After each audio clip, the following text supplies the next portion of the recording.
আমি খালী কৰিবই লাগিব। কিন্তু তাতে ট্ৰাইবেল বেল্টৰ ব্লকত দুটা ভাগ থাকে। চৰকাৰী মাটিত আমি নটিচ নিদিয়াকৈ উচ্ছেদ কৰিব পাৰোঁ, কিন্তু ম্যাদী পট্টাৰ মাটিত আমি নটিচ দিব লাগে। এতিয়া ম্যাদী পট্টাৰ মাটিত আমি notice the eviction. It was not organized till yesterday, but today they came with lot of organized effort, with lathi, with stick, with bow, with stone, and they started attacking the police people. And all that has happened after the Congress press conference.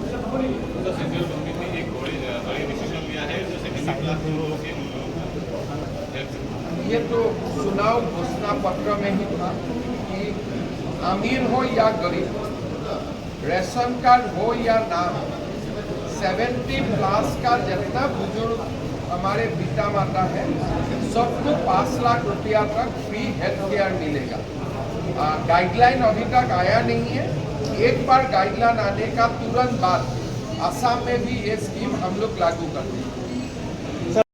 এখন বৈঠক আহ্বান কৰিছিলোঁ আৰু আমি সকলোৱে এই বিষয়ে আলোচনা কৰিলোঁ।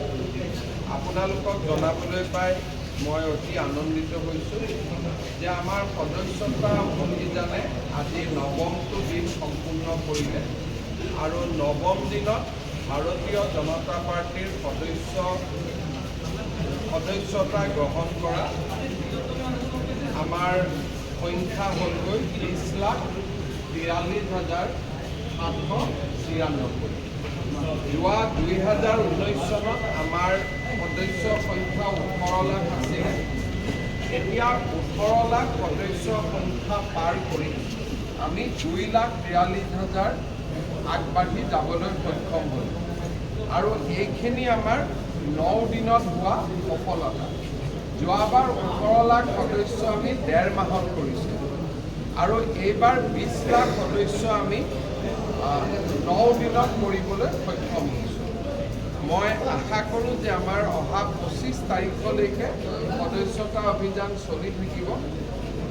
এই সংখ্যা অসমত আৰু বাঢ়িব তেনেকুৱা এটা মই বিশ্বাস কৰোঁ।